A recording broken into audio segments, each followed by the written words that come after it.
Uh-oh. Sounds like it's about to go down in here. It's going down. New York City, NYC.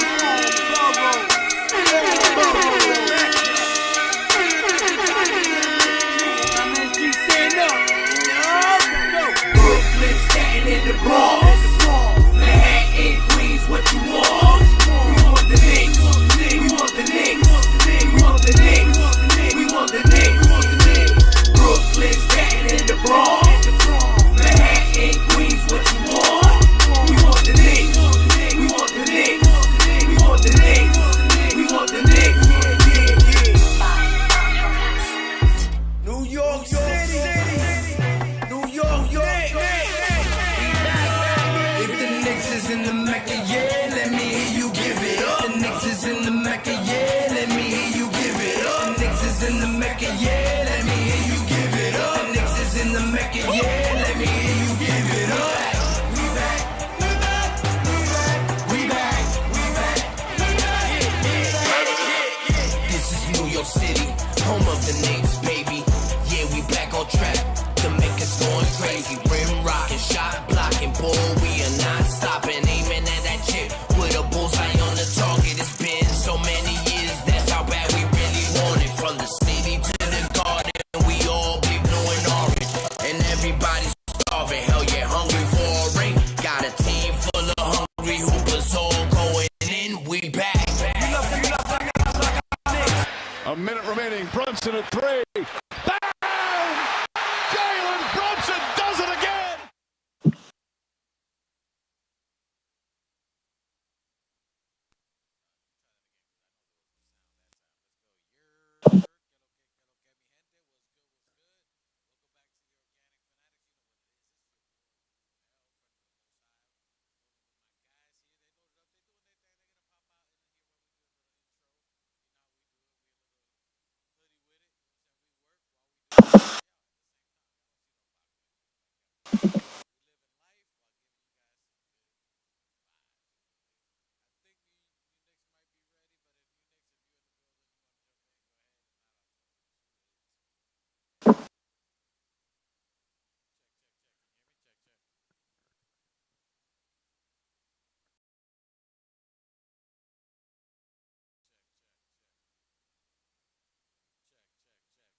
Salute everybody.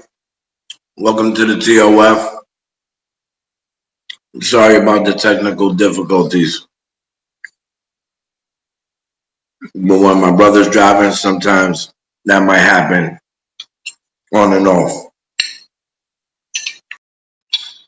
Welcome to the TOF. Welcome back home. You could have been anywhere else in the world, but you're here with us. Thank you for rocking and vibing. We got Machete in the background. We got raining. Excuse us, y'all.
Okay. All of a sudden. Check. All right, I think I got it. I think I'm back at it. Think I'm at it. Hold on, guys. Give me a second. You got it.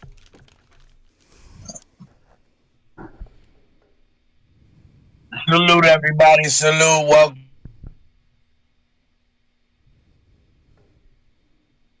Welcome to the TOF. You're. Can you hear me? Can you hear me? Check. 1 2 1 2 1 2. Yeah, hear me? The Organics Fanatics Show. You hear me? My brothers fucking around and finding out. Yeah. You good? Yo. You So hear me? welcome. All right. Could have been anywhere else in the world, but you're here with us.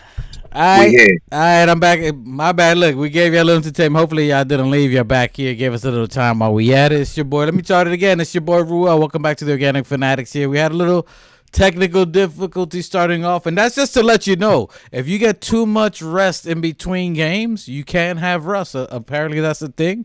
We had a little rust in between our segment here, and just like the New York Knickerbockers started against Cleveland that first game, we struggled a little bit. So, you know, what up to the guys? I got my brother New Knicks out here, Machete out here running his errands. Forgive us here, but, you know, we're a little bit, you know, we the hood version of whatever else y'all consume. But we back at it again. It's your boy, Ruel. You know what I'm saying? We got Machete back in the building. So, you know what I'm saying? Just fast forward till you get to this point here. Machete, go ahead and give a little intro here. I messed it up, but I'm back at it. What's up? Give your intro. Yo, what's up? What's going on, Ruel? What's going on, you Knicks? Shouts out to the GOF chat.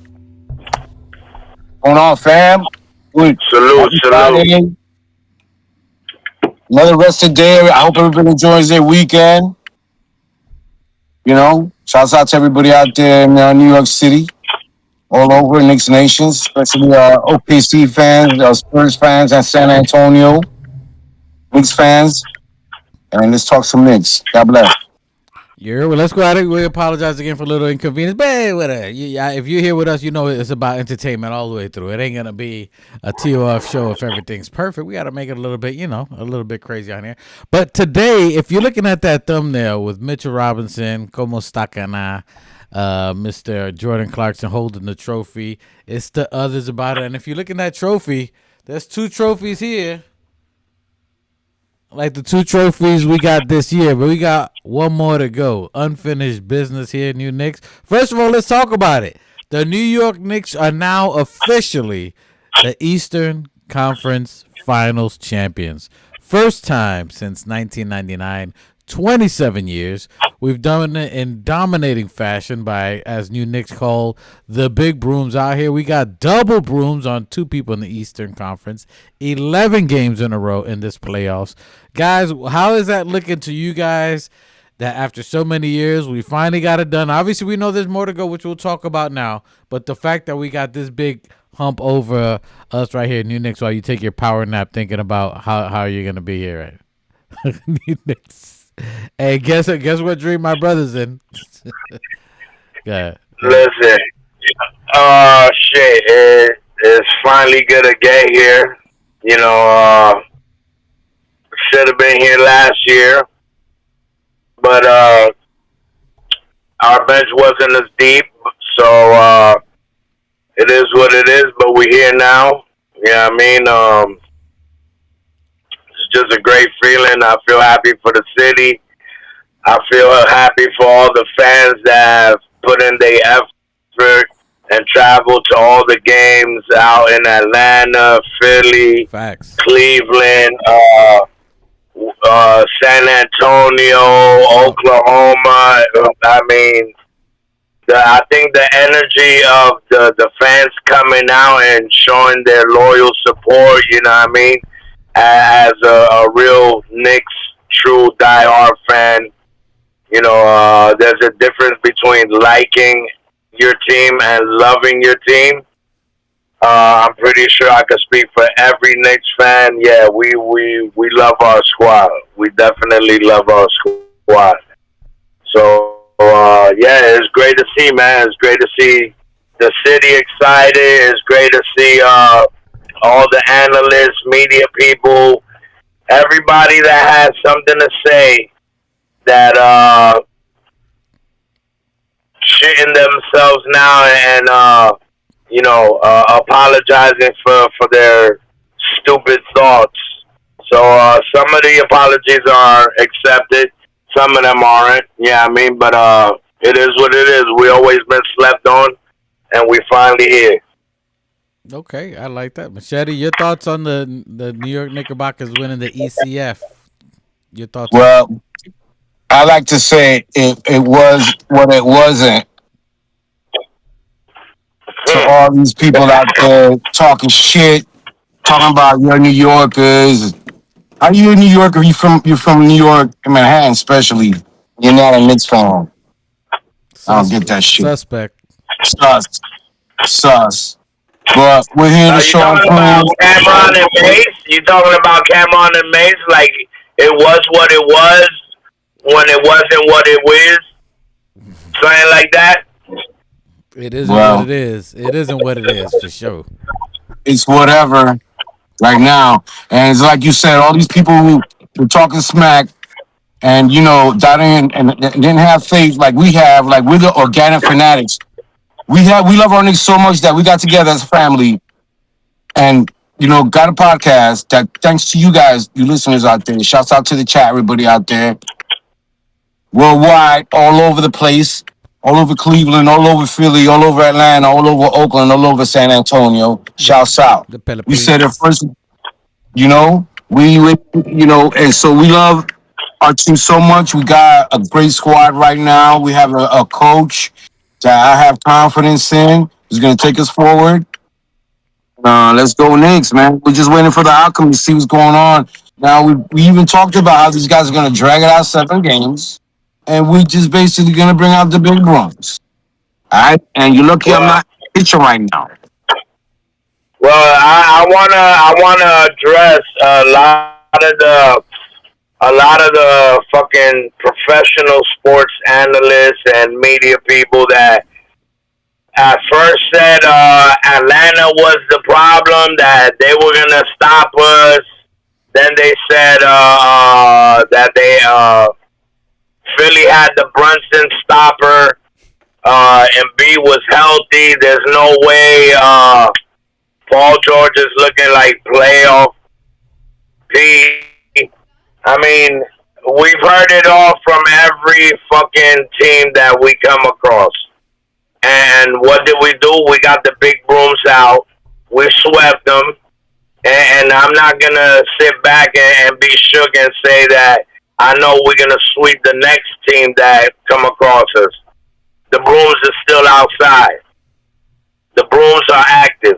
True. Yeah, I mean? 3 brooms. Yeah, we ain't got time for halfway crooks. Okay. They shook, scared to look. There's a Prodigy said it something like that. Something alleged. Hey, salute to listen. Allegedly. Alleged. Hey, salute to Daniel Bear Sports. I see you, my guy. Appreciate you, my guy, for joining us always. Appreciate you, my guy. So we got the ECF. I'm excited. I think it's phenomenal. I think now, as people have been talking about, what do you think of the team? Where do they rank? I think right now, for sure, we're just surpassed the 99 team. We're right at what their level is, but we have to pass them in order to end any kind of debate. Anything we are, it's got to be that championship. I love the mindset of the team. Have you been looking for, even right after we won that after we had the we won the ECF, that we said we're ready to, hey, we'll celebrate tonight and right back at practice. We ready to go hard on that. Pause. What were your thoughts on how the team is taking the mindset in comparison to how they did it the first time where we had the 9 days rest? Everybody was chilling, rested. You think that they saw that they kind of learned, like, you know what I'm saying? This is good that we're relaxed, but we need to be a little bit better, because the first game back from that 9 days rest, the Knicks struggled a little bit, gave Cavs energy in that first game, and it took an overtime. They had a slow start. What do you guys They had thoughts a on slow that? start, definitely. What are your thoughts on them having Well, the I mindset mean, to come out aggressive?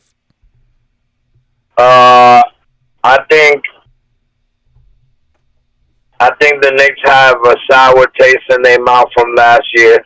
Pause. They know they coming home with the trophy. I think the other team will be exerted and tired. So I'm thinking we could get it over within 4. Just to make the history complete. And 15 straight. 15 straight. listen, a lot of us, yeah, 15 straight. A lot of us are wanting Oklahoma, because we don't want no excuse saying that, we didn't beat the ex-champions, we didn't do that. So if Oklahoma handles business, they have the pleasure of getting their ass whipped by us. I don't know a lot of us who want OKC are, but these guys, whoever it is, San Antonio, the Thunder, they're gonna be coming off of Game 7. Whoever wins, right, really amped up and ramped up, and with just a couple of days rest, maybe just enough to recuperate. They're Now, I don't gonna. want to sound like Yeah, they're gonna have a Three bye Debbie days. week. They're Downer, 3 days. They're gonna have a bye. Three but days. they're gonna come with the end of that energy, that Game 7 after game, whoever it is who wins, right, and they're gonna try to carry it over to, because we're gonna be playing in whoever turf it is that first game, those first 2 games, right. So on top of that, they're not gonna want to lose at home to the Knicks. I'm just putting that out there. But we gotta really come home. Pause. And pause on that frozen picture. Pause. Pause. Pause, bro. Oh my God. We gotta match that. We gotta match their energy. We gotta match their energy that they're gonna come off. That they're gonna have. That they're gonna have. Yo, stop driving, my guy. Stop driving. Don't stop with your mouth open no more. Look at that face, bro. Hey, yeah, All right, you hear this? you're breaking up. You're breaking up. You're driving through a poor signal. You're gonna have to rewatch that one. That was a tough one to watch, but nonetheless, we'll wait for you to get into a better signal to go off on that. But your guys' thoughts on that as well. So, do you think that's gonna matter now? Because right now you're looking at the West Coast. You got OKC and you got San Antonio Spurs, who both have better records than the New York Knicks, which gives them the home court advantage. Being that we had home court advantage throughout the Eastern Conference, do you think that matters for us on the mindset that the first 2 games are going to be on the road for us instead of being at home? Well, I think you're catching Miguel's fever, because I don't know if you guys know how a broom works, but a broom works usually you winning all 4 games, no matter where you're at. It doesn't matter where you're at. You win 4 straight games, and I'm pretty sure we go to Oklahoma. There will be Knicks fans in the building overwhelming the home team. If we're in San Antonio, we'll have Knicks fans in the building overwhelming. It's been a long time, and New Yorkers got some money, and they're gonna go see their squad wherever the fuck they at, and we're gonna be overwhelming. So the same way they were yelling MVP for Brunson in Cleveland. I mean, what can you say? We everywhere. We like roaches, my nigga. We everywhere. Right. Machete, your thoughts? Do you think, Machete, that we're starting the first 2 games away, which obviously my brother's with the broom method, so it don't matter where we start, where we end. Either way, it's going to be a W. Does that make a difference to us? We had home court advantage the entire playoffs, and now that we're going to be starting the first 2 games away, does that mean anything to you, Machete? Do you think that's a thing at all? I've always felt like having the home court advantage. It's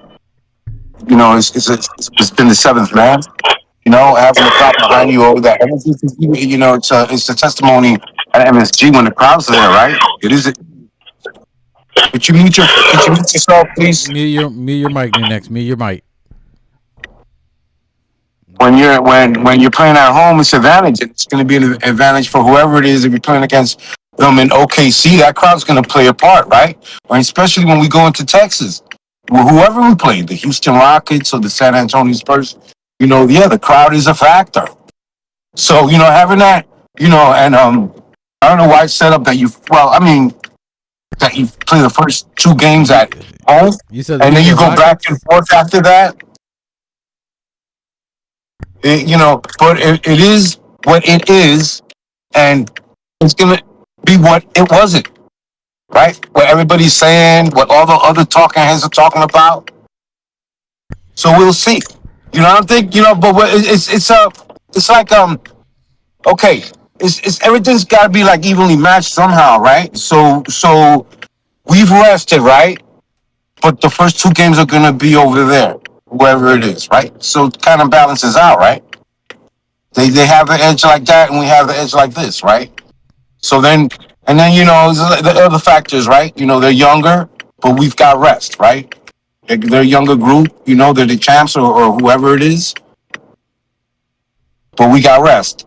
Or expect, it's kind of like things balance out. You may see a negative in it if they have the home court advantage or not. It just, I I would say a home court advantage is the seventh man. and Practice seventh man. I agree with you. Listen, I'm in the contention of my brother in the sense that it doesn't matter to an extent. I do think for us, we it's good for the Knicks to have any kind of advantage, any kind of thing that kind of gives you the edge or something to add to your mental to get you more prepared. I think us being away, us being not the favorite in these other teams, whether it's San Antonio or either one, and then that we're going to their home, I think that gets the team more united, gets them more focused. They know the task at hand, and that'll get them more aggressive and ready to play.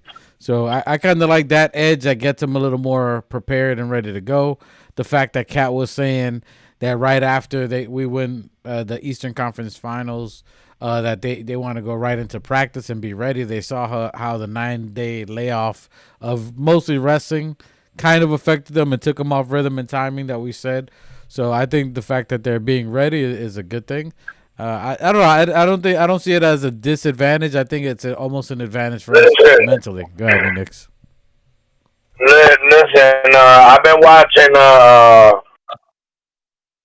lot of interviews with the Knicks and stuff. A Hey, lot of the team, a lot of the players are ready and they want to be away. Yeah, I mean that Josh Hart or somebody said it that they rather be away. You know what I mean? So that's I, where I'm I, going with it.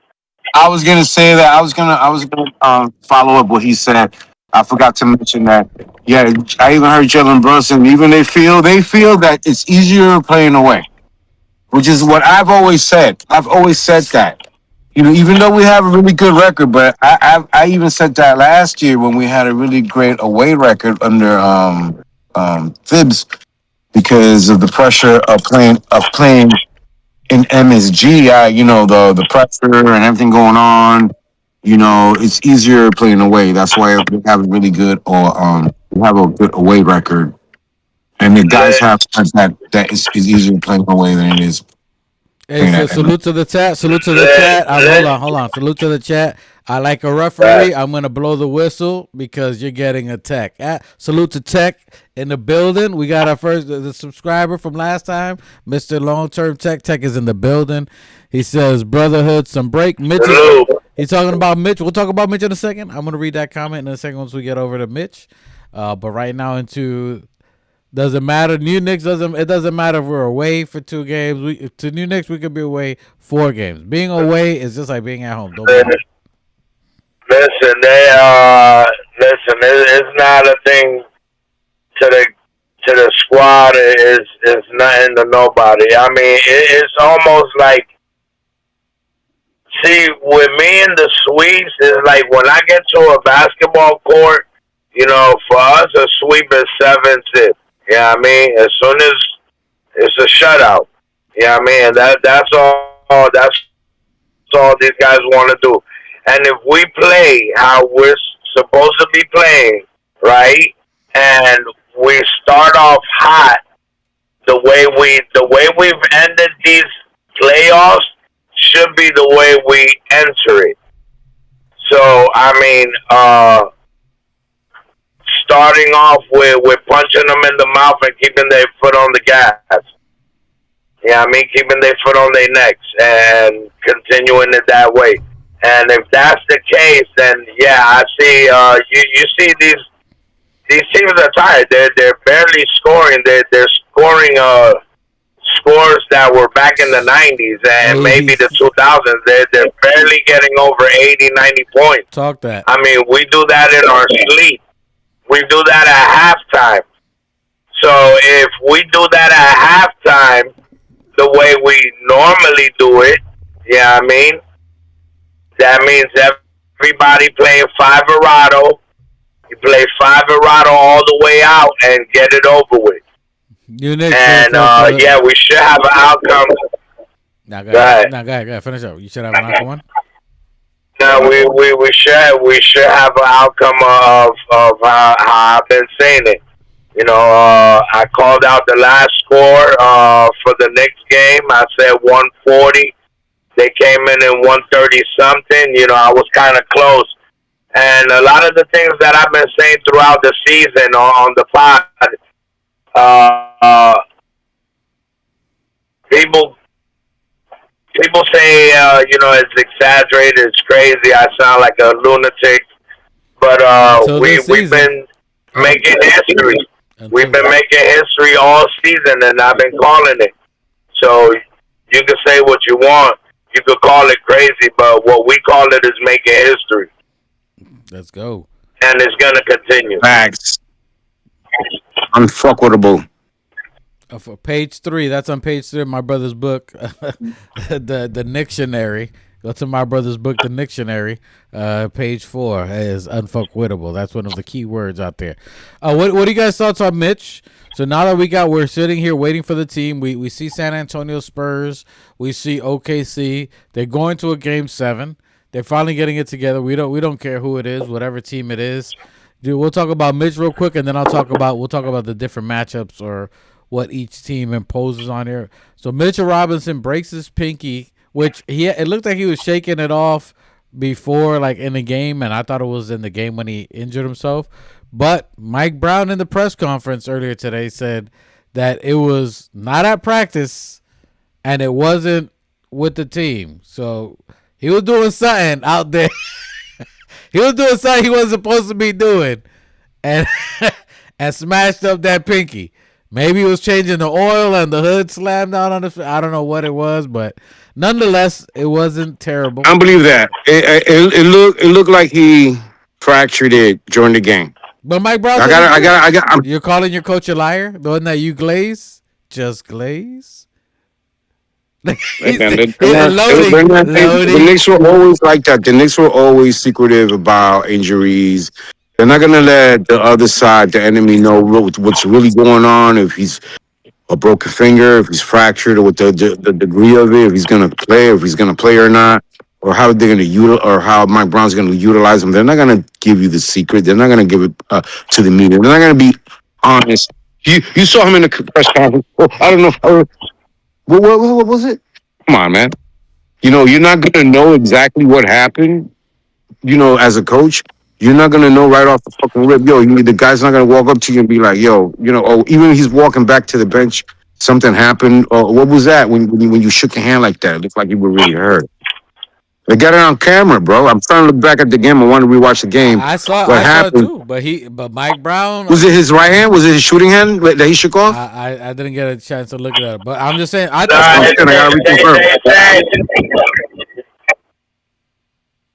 Excuse me. I think what was that? He frozen. I think it was his offhand. I'm not 100% sure. I'll look at it while we're talking here, but nonetheless, does that affect him? They said he's playing through it. That he got the surgery. Yeah. He's gonna. But the point is, so what I want to do is rewatch the game, right, to see if it was a shooting hand, because that's what it looked like to me. That's what it looked like, right? Real quick, because I got to unload this shit. Mm-hmm. But the fact that my thing is, did he play it for? Did he still play? Because I think he still played a little bit before they took him out. Yeah. Right. Okay. So if that happened, then I think both of you are breaking up. No, it's you. I think both of you are breaking up. Y'all Wi-Fi. You're in the car. It was me? Yeah, it was you. I'm literally stationary. Carry on, Machete, while my brother... Well, Listen, real quick. So anyway, whether they're honest about it or not, it doesn't matter. He played. They had surgery for conspiracy. I'm just saying conspiracy wise, right? If you really look at the bullshit, if you really want to buy what they're saying about, whatever, I don't think they're going to expose the position, right? As far as Mitch Roberts is concerned, he probably had surgery right away, right? And he's resting. That's the point. We haven't fucking played in almost a fucking week. So if it happened at that after the game, and they're saying that it didn't, right? I would assume that he had surgery, has been resting, and is going to rest until Wednesday, right? Because now we got 7 games on the other side, right? Hmm. And that's just what it looks like to me. They could say whatever, but we can't prove it, But even right? even with that, let's say what And they also can't withhold information whatever. about what's going on. They Yeah, have to say that. that's it. That's just uncontrollable for us. But does that matter? He got surgery. He's gonna have some kind of splint, some kind of cast on his finger. He can play. That it doesn't matter. Mitchell Robinson is not someone who's an elite scorer that we got to worry about his 20 points per game. You could put two baseball mitts, two catcher's mitts on his hand, and he's still gonna affect the game. It don't matter. You could put mittens on his shit, and he's Bro, still. number Yo, one, let me. number one, it's his left hand. It's not his shooting hand. It's his left hand. Number Listen, two, They said it was his right like you hand. said, It might as well be his shooting hand because we ain't counting on any jumpers from him at any point. He could shoot it with the left hand or the right hand. The result's probably gonna be the same as long as he can catch it in the air, rebound, and put it back, even with a big ass calf, look, whatever the fuck he got. It don't matter. I promise you, it's not gonna affect them in no way, shape, or form. They're gonna shoot him up with some HGH. The finger will be strong as shit. We good. That's it.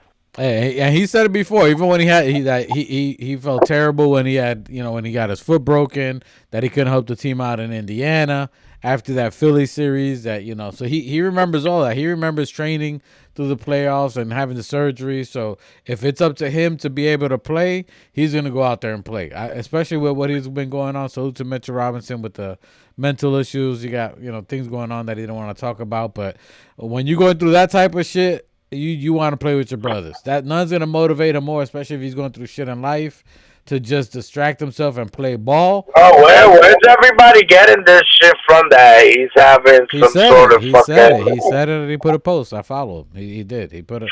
But even with Yeah, that, he's having mental issues. he's having shit happen in his personal life that he didn't want to elaborate on. But that's kind of fucking with him. So just like, but that's the human part. You know what I'm saying? Shit happens that whether you're at work to distract I'm yourself. sorry. I missed what you said. Who said that? Mitchell Robinson was saying he's going through something in his personal life that he kind of was messing with him a little bit, and he was basically going to get off all the social Is he media. okay? From what he said, he's going through some shit. He posted on this thing, and that's what I'm Bro, saying. somebody get that nigga Look, an escort, bro, from look, Dykeman, bro. bro. It'll be alright, bro. Look. Look. Let me tell you something. Yo, let me tell you something real quick. Just That listen to boy me real quick. escort. She'll suck the soul right out Hey, that nigga. this,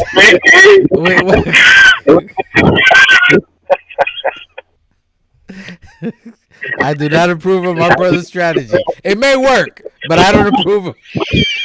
Boy, that Hey, nigga listen. Can I forget about his let me say something real his quick? problems, his depression, boy. They got some bitches Look, out there man. in Texas that are, boy. Hey, Look, carry on, Look, Michelle. My brother's out one. Go, darling. He just reposted this recently. This was a post he put about a week ago. He was having some personal issues. He posted on his live. Look, man. It could be whatever, man. He's injured. He's down about it because once again, he's gotten us to the dance, and he's injured, right? That would bring a guy down because it's kind of like fuck. Now you're fucking with my money. no, bro. The post was If you before win, the injury. The post was before the injury. Correct. regardless, The post was everybody right before now. the injury. All I want to say is, look, right now, this is the mindset of the Knicks right now, the players right now. Look, we have a chance right now to fucking make some money if we win the finals. We come in and sweep. We have an advantage. We've been resting. If we come in and sweep whoever it is, we don't care. We're gonna make some money. Who's is gonna get paid? Mitch Rob is gonna get paid. I'd be done if I was Mitch Rob. Now my piggy's broken. But fuck that. We're gonna play through that shit, right? And we're gonna go out there and win and make our Yeah. babies some money. This is a fam cast, right? It's about making money for their future, right? And bringing us the fans a championship, the organization a championship, right? That's all that. That's the fucking motivation right there is to make that. We gotta, right? So you think about winning.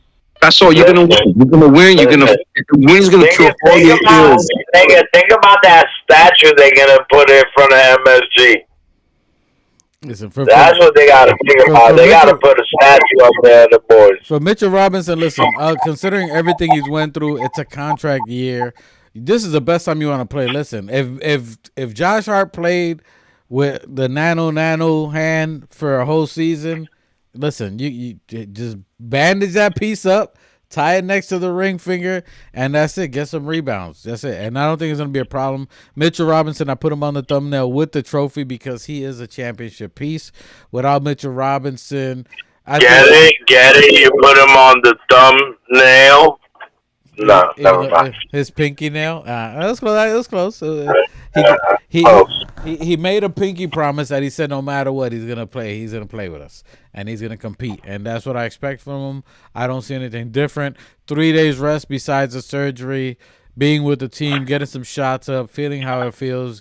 Nothing but a benefit for him and the team. Mitchell Robinson's absolutely going to dominate. Salute to Misery Loves Company. Was good. Peace up, A-Town Down. My guy, Keith in the ATL. Salute to Humberto de la Hoz. Que pasa, mi gente? What's good, my guy? Salute to you. Appreciate my brothers. Appreciate you guys tuning in. Mitchell Robinson is a championship piece. He would have been missed, but thank the Most High that he's going to be out there playing. He's going to give us whatever he got, and his presence alone is all we need for defensive purposes. Doesn't matter who's out there. Doesn't matter what team. We got tomorrow is the day we find out whether it's the San Antonio Spurs with the alien or it's the OKC OKC. And listen, you saw it last night in the game. Last night, without the referees, this team was getting washed. They were just falling all over the floor, hoping the refs were going to give them some calls, and there were no calls. They were just falling for no reason, and they got washed by almost 20 points. San Antonio Spurs came ready. It's going to be interesting to see. I don't care who it is. I think the San Antonio Spurs would give us a more – it would be a great battle. They said SGA was playing like shit. Because of defense. They're locking them down, and the referees ain't giving them the calls. He's good. I'll give it to him. He's good when he plays without that falling and baiting shit. When he does that, he's a small, light version of Kobe because he took a lot of Kobe's game, a.k.a. Jordan. He has some skill set, but the fact that he's resulting to this is embarrassing. It's that Hardaway. Man, I see some moves. Yeah, he has a little turn away, fade away from Kobe. He's taking a couple of greats. He has some other good moves, so he could be a good player if he didn't result to this, which is a shame because this has tarnished whatever reputation or history that he has. The fact that he has this, he's already going to known forever as a flopper, even though his first 3 years coming up, he was balling. It's kind of a shame for him, but nonetheless, it doesn't matter. I think the best basketball to watch would be San Antonio and the Knicks. OKC, it doesn't matter. We'd want to just face them just so there's no excuses, but it would be ugly basketball to watch. The referees would be in it. It wouldn't be fun. I still think the Knicks would beat them by 15 or 20. Nonetheless, I do tend to agree with my brother because whether it's away or home, it doesn't matter. I think that does get the Knicks focused more that it's going to be an away game and for them to be on cue. So I like that. So your thoughts on Machete? Is this the best team since '99, or do you think we have to win it all for them to surpass the '99 team, or have they already done it, Machete? Or Nick? Well, go ahead, Knicks. Shit. I mean, from what I've seen in my 52 years of living, this hands down is the best full roster Knicks team ever. It is the best starting five. It's the best bench. We've it by making historical runs. The proof is in the pudding. Even the great Golden State Warriors, even their run wasn't a run that we're having, and they're a team that literally changed the game. They're comparing us to nobody because we're on the top. Well, I mean, they said the five teams that won that did this 11 run was Shaq and Kobe, uh, Robinson and the other nigga for the Spurs, Duncan, Yep. Tim Duncan and Robinson, Kobe and Shaq. Who else was it? It was was it Jordan? No, it wasn't Jordan, and it was somebody else. But yeah, we up there. We up there. So shout out to Cat and Jalen. Salute to them boys out there. Machete, your thoughts? Is this a better team than '99? Than '94? I know you were. I think you still with the '94 team or the '99? I think you were saying. Yeah, those are good teams. Those are great teams. Yeah, they're up there. You know, this is a great team. This is historically a team that's broken records, man. This is historic. You got to give them that. You can't take that away from these guys. They're playing great. They're giving it all they got. We haven't seen this in a long time. We haven't seen because we haven't seen teams like that play for their coach like that in a really long time. That '99 team played really hard for Jeff Van Gundy.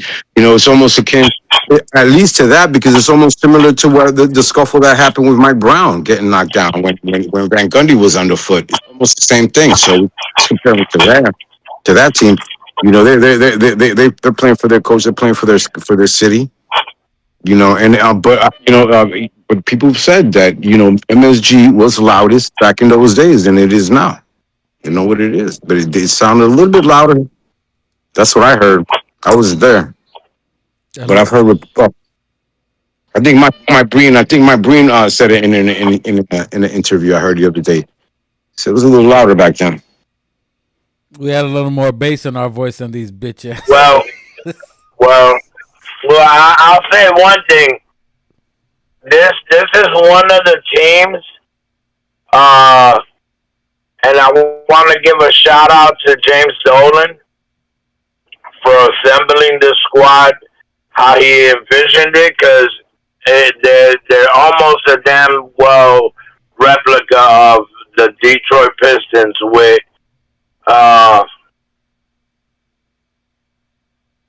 what fans and media view as B type players, but their real skill set is they're all A1. You know what I mean? And it shows in the last game when all across the board they all score 15 points each. The assists are up. You know what I mean? So the difference between this team than all those other teams is that we're more of a complete unit. We're more, it's not just two guys beating you, with three role players. I think, all five of our starters, as of late, are a big part of this winning. You know what I mean? It's not just relying it on both of Cat and Brunson's shoulders. They're all doing it. OG's doing it. Bridges is doing it. Hart is doing it. Deuce is doing it. Everybody. You know what I mean?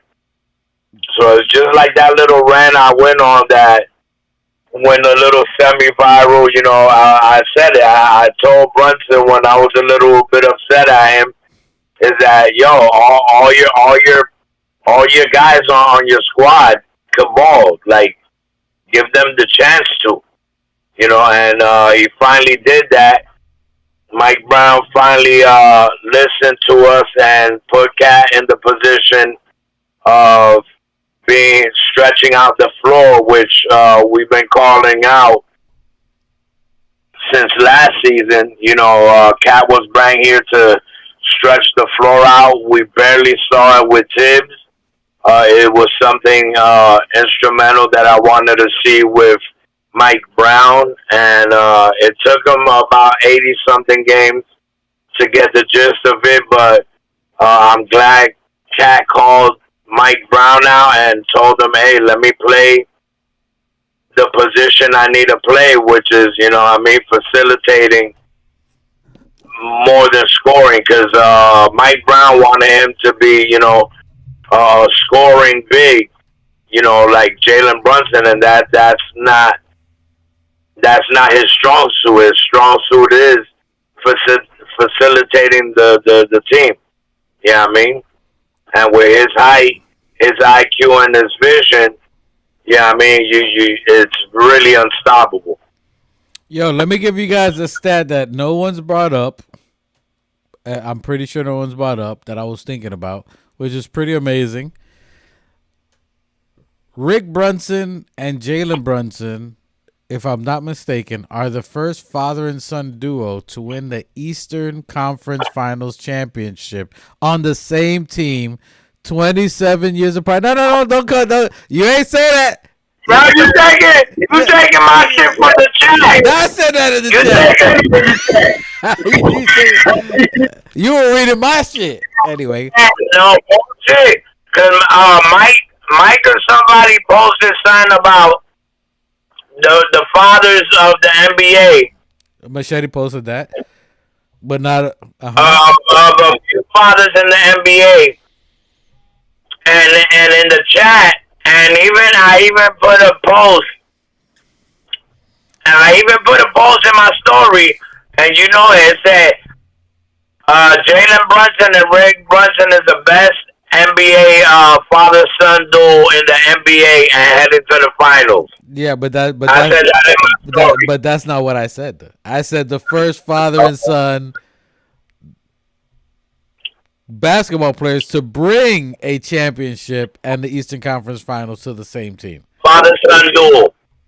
To bring a championship to the same team. Yeah.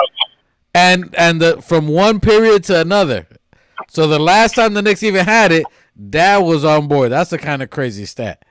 Now, we've never seen anything like that. We've never seen a father and a son on the same squad. Other than, and like just like you've never seen, I think, what LeBron James and Bronny's doing right now. We've never seen anything like that. I don't think, not in my lifetime. For what LeBron did, playing at the same to the time? Eastern Conference Finals? No, to the finals? I've never seen that. Nah, never. That's why I said we're the first They one. would have mentioned that. And that's another record. But just like all our shows, you're gonna see after today, it's gonna be a topic of discussion everywhere. All of a sudden, you're gonna see everything. Prepare for the COF echo effect. The echo effect of the talk. You're gonna start hearing it. The first father and son combo to win the championship. You're on mute, Machete. I said for the haters out there, that's what it wasn't. So it is what it is. But hey, listen. Hey, stop being shook. Go ahead and tell Cam and Mace. Tell them how you really feel. You keep throwing this up. I have to mention names. You the one bringing names up. Is that who comes to mind? So. Hey, listen, you keep throwing them. No, I'm talking about all the haters. I'm talking about, I don't care who it is, Cam Mace, all the haters. Brian Windhorst, the Odd Couple. Wait, all those shows out there in the West Coast, all the ESPN shows, everybody, the Stephen A's, they're not the diehard hardcore fans out there. Listen, they're trying to get everybody out there confused. We know what it is. Now, and so everybody has a right to their opinion. That's fine. And it could be that at the end of the day, they could be right. And then we're looking stupid, right? No. So that's why I'm not mentioning names. I'm just saying all the people who every time I turn on and watch YouTube, but don't get me wrong, because I like to listen to what the ops are saying. We shouldn't be like all everything's about the Knicks all the time, because we need to also listen to what other people are saying, because there's people also who are recognizing that we really haven't been watching these games. The thing is just watching games, and it's noticeable when people are not watching games. because I can't really have an opinion about the Spurs or OKC if I'm not watching the games, right? That's facts. You know, I can have my opinion if I want this team, the Spurs to win, or the OKC to win. But at the end of the day, I just gotta come. I gotta either watch the games because some I could be wrong. They could prove me wrong. Now, So we now, can prove me wrong. So there's people who are converting. now there So are you some. jumping on it. But the thing is that the thing is on. It's a locomotion now. You can't get on board right now. The train's going full like a locomotion. Woo, only Superman can fucking keep up with us. The bandwagon's closed. You know, if you want to try to jump in, come in for you. It's gonna be a massacre. You know, you do it. Enter at your own risk. That you're gonna have to. If you converted, like, okay, the Philly fans, they converted, right? After we went in there and swept them, they came. Like, the Philly fans, a lot of Philly fans Hey, converted, right? hey, hold So on. So salute to it can happen. salute to running back Philly. I salute to you, running back Philly. Been going back and forth with my guy out there. We've been I've been going on this comment section a little bit, but listen, someone like him, for now, obviously, as someone as an opposing fan base for him, he owned up. He said he was wrong. He said he gave props. I can respect a grown man with integrity who owns up to shit. You know what I'm saying? Sometimes you could be wrong, and sometimes you be like, you know what, I was wrong on that one. So salute to you, running back. Salute to Shaq, who Shaq has been a long Fuck out time. of here with the running back bullshit. Who you talking about, No, Lou? You talking about no, Lou? no, no. This is somebody else. This is a Philly guy. He has the same name, but he does a Philly podcast. So to I was going back and forth with him. He was being biased. As a normal fan, you would be. You're biased towards your team, but he owned up. He manned up and said, "Yo, you know what? The Knicks are really fucking that good." That's it. And he admitted that he was hating a little bit because he was a little on the See, jealous there you go. side. That's proof. I give respect to someone who can own up to their errors and their way. You know, we all men. We all at some point been on the wrong side of the track. Not at TOF though. I'm just kidding. Hey, salute to him. Salute to Shaq. Shaq has been a long time hater, and he apologized to the fan base and everybody else. Hey, sometimes you just gotta prove people wrong. And listen, that's why you need a hater. Haters have a job to do. Let the haters do their job. They're motivators. They're supposed to get you primed and ready to prove them wrong, and that's what they did, and that's what we doing. We got 4 W's away. New Knicks. Are you scared of any of these teams out there? Shea Gildress. Are you gonna do a TikTok with OKC? Fucking gay Gildress. Gay Gildress Alexandria. Nah. Nah, we not scared of nothing over here, boy. You see this? You see that? You see that? Unfuck nickable. That's right. The only thing you got wrong is that you got it in the Brooklyn colors. No, I got it in the funeral colors because it's death coming. Oh, Okay. okay. I like That makes sense. All right, listen. That makes better sense. Tomorrow's game, we got a heavy. New Knicks, we ready. The squad looks ready. Mitchell Robinson, injury or not, looks ready. The team is geared up. They said they wanted a little bit more harder scrimmages. The team looks locked and ready. They're going to be flying out soon. I'm excited for this. We got 4 W's, my brothers. 4 W's away from 52 years. Do you think the Knickerbockers, the team, do you guys think the coach, I believe they do, have an understanding of what these 4 W's mean? Are they locked in for these 4 W's? I'm pretty sure. I'm pretty sure Mike Brown is studying somewhere. I know the guys are watching the games as well. He said it. He said it. You got, listen, 3 straight times. He said Mike Brown. 3 straight times. That's it. It's back. Hey, yeah, but the guys are watching the game and seeing, how they will be, maneuvering in these situations. So, they're doing their homework on their own by watching the game. And like I said, these guys are having problems with each other, and these are both junior high school. I mean, playing against the Knicks is a whole different ball game, bro. Like these are like junior high school kids playing. Yeah, I mean. Now, hey, salute to Tech. Salute to Tech. Tech has a question. So besides the Mitch question that he asked, he also said there's a lot of shit going around, of course, on Instagram with Becky Hammond saying that you can't win with a short point guard. He's not an A1 player. He's not an alpha. You can't win with Jalen Brunson. And then on top of that, she doubled down. This was 2 years ago. And then this year, when they asked her about it again, she doubled down and said she still believes you can't win with a Oh, short. oh, she's definitely on the West. She thinks OKC or the Spurs is gonna take it. I'll be more than happy to kick her ass as well as the Spurs. Yeah, I mean, she could get these feet and foots and paws and all of that too. She could get the broom. Yeah, I mean, she'll be a part of the sweep. Listen, and check. So that'll be great to just sweep the next team and sweep her mouth right into the dumpster. And also, on that note, the last players to average 26 points per game, 6 assists per game in the winning streak was Kobe Bryant, Stephen Curry, and Jalen Brunson. I'm just going to leave that there just so you know. Those guys were both MVPs in finals. Those stats mean something, so I ain't worried about that. So we're good to go there. I think Jalen Brunson's going to prove everybody wrong. Even the Detroit Pistons point guard for many, many years for what's his name from the Detroit Pistons? My goodness, I can't believe I haven't had a brave fart. Anyway, the smallest point guard they had in 1980 against Magic Johnson, he even sided with Jalen Brunson on there. So letting you know, Isaiah Thomas. I had a brain fart. Isaiah Thomas even said like Brunson is the dude. He said he doesn't agree with Becky Hammond even though she named him. He's that next player. Jalen Brunson is changing games here. So I don't think anyone here on this show has any questions or even believe what she's talking about. I did want to give props. Go ahead, next. No.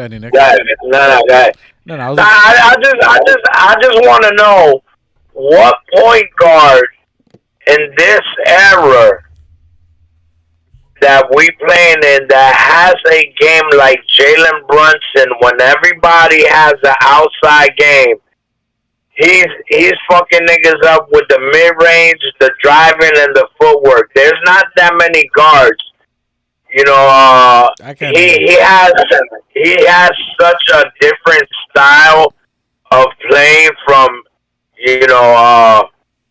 everybody coming up. It's definitely he's going against matches. Against bigger centers, whoever you put in front of him, he's destroying them. Yep. It doesn't matter. It doesn't matter who you try to put him up to defend him. He's still gonna go right by him. There's not a one-on. There's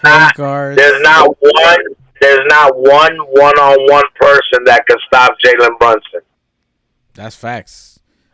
They've tried everything. Atlanta tried throwing Dyson Daniels, a taller guard, 6'5", 6'6" guard, cooked them. Everybody else, Philly tried to put Gallo or whatever his name is, the center, cooked him. You try putting Onyeka Okongwu, cooked him. You try putting Jalen Johnson on him, cooked him. You try putting a Sir Thompson, cooked him. You try putting Paul George on him, cooked him. You try putting McCullough on him, cooked him. Everybody was barbecue chicken. It don't matter. You can put point guards on him, shooting guards, wings, power forward, centers. He has destroyed them all.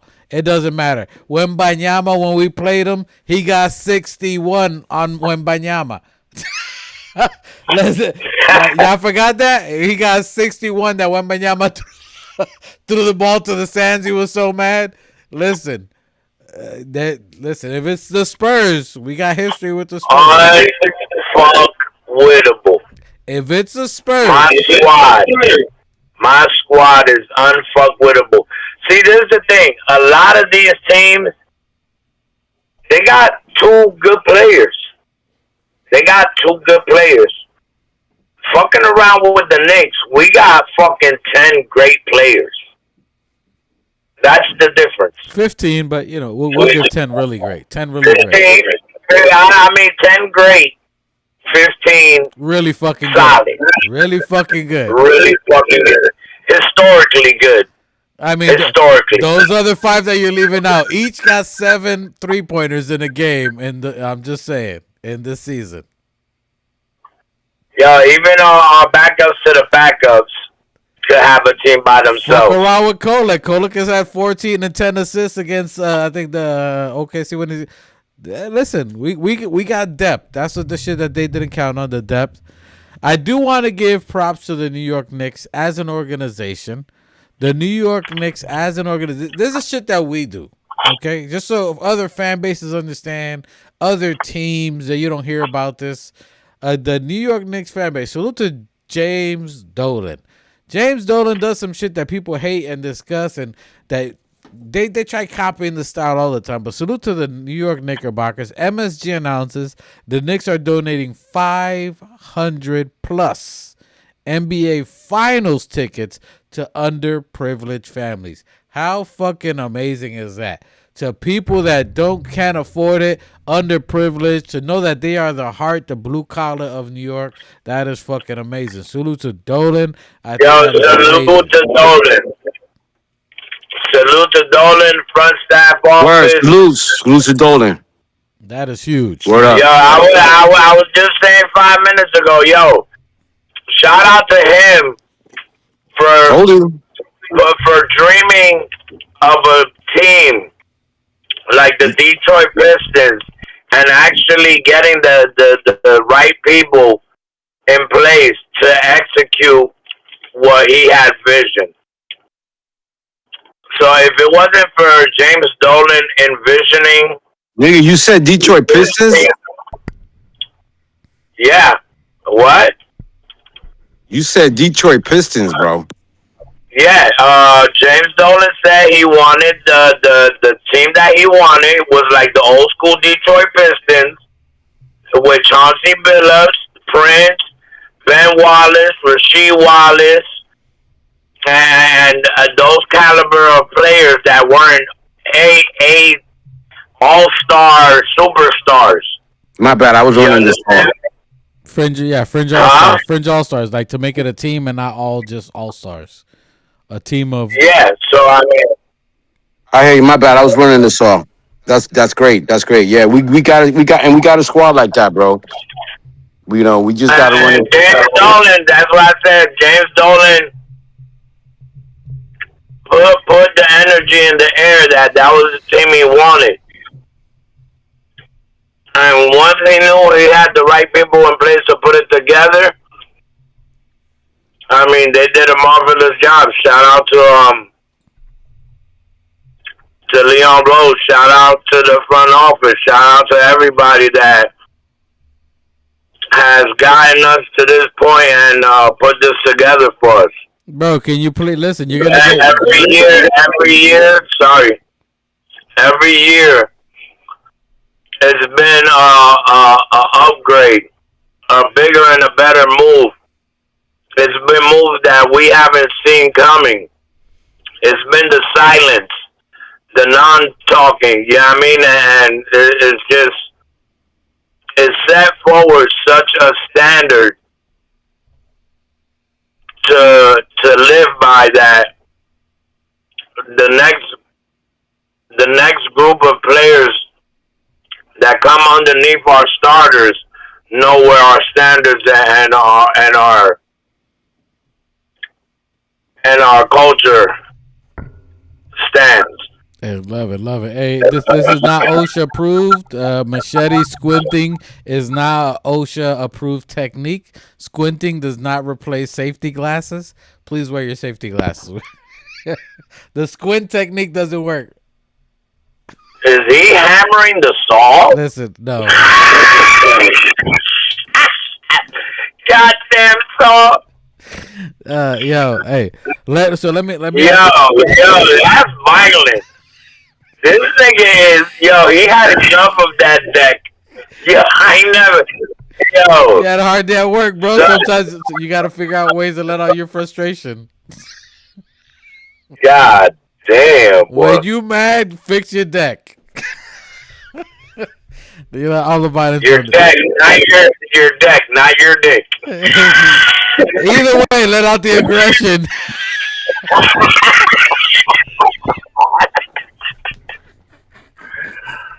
Ah, Welcome to Organic Fanatics. yo, is he kicking wood? Yeah. What did he do to him? He's kicking Yeah, and I'm beating about the wood. to. He's beating the wood. He's beating his wood. Whoa, whoa, pause. He's beating his woody. Hey, yo. Yo, Mike. Yo, Mike. Yo, this is a G-rated show, son. Oh, shit. Yeah. Let me ask you Anyway, this. Let me ask you this. So, is there... We got 4 games, 4 W's to win. The Knicks are going to be not the home. They don't have the favorites for the home. Do these topics I'm going to go over for you, do you think this gives them extra motivation? Hold on. Jalen Brunson, not all NBA first team. Cat, not all NBA at all. OG Anunoby, not first team all NBA defense. Josh Hart and Mikal Bridges, not at all on any defense team. And then Coach Mike Brown, not Coach of the Year. Do you think that gives all of them any kind of motivation for them to use that as for that next level to beat all of these people, to let them know that they've been slept on and overlooked and skipped out? Listen, they got enough fuel for their fire with all the doubts, all the shit talking all year, all the ups and downs through the regular season inside that locker room that no one has any clue. You know, yeah, I think they got this like pretty much handled. Like you don't see fear. You don't see like it's just another day and they're ready. You know, they've been ready and waiting for this moment. Each one of those players, each one of those stories of their careers to lead them here to the New York Knicks. Josh Hart jumping from all those teams. Jalen Brunson being doubted. Cat being called soft and zesty his whole career. Bridges, you know. Fuck the 7 picks. The 7 picks, you know, it's all something, but the unity that I seen Leon Rose building as of 3-4 years ago, with every move, it's been a unity move, and that's something that definitely made a huge difference. Unity, and like the brotherhood. That's what Leon Rose and James Dolan was looking for. And on that topic you're talking about there, the Knicks, that we said congratulations to Dolan. Also, congratulations to this front office for the task that they took on 4 years ago, close to 5 years ago today, that they took on, assemble this, made a New York Knickerbockers team a sustainable winner, taking us from the laughing stock of the NBA to the proud for New York Knickerbockers, breaking all NBA historic records. And salute to them that you saw them, him and Leon and Worldwide West crying tears of joy, winning the Eastern Conference Final Championship, knowing that was a hell of a goal and that's not it. Go ahead, Knicks. I want to bring up something that I heard in the show. Mike, I want you to pay attention to this too. for the Eastern Conference Championship, that a lot of front office and people were there. You know, they're usually there to receive it. You know, but the fact that Leon Rose, Worldwide West, and everybody stood back and let the team enjoy that win, them. Yeah, I mean, I think it was a good observation. I forgot who said it, but I want to give props to them for bringing that up. Yeah, you did see them play in the background. They could have been there.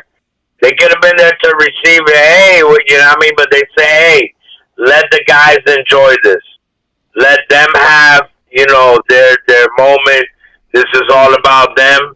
When we bring that championship home, then we'll all celebrate. I think that was a masterful mental movement by the front office, you know, and great recognition by the front office. I feel like when you say that, like it's interesting to me, like on their jerseys, how they have the Abu Dhabi. They have under. So when I see that, every time I see that, I think about how when we won in Abu Dhabi the preseason, and then we won the Emirates Cup. How they got together afterwards, and it would get congregate and have a big dinner afterwards. Have that big celebration, that big togetherness, and I think that's, you know, I'm sure that after that celebration, like Nunu said, they probably got out there together and had a big, I'm sure, a big dinner on Dolan.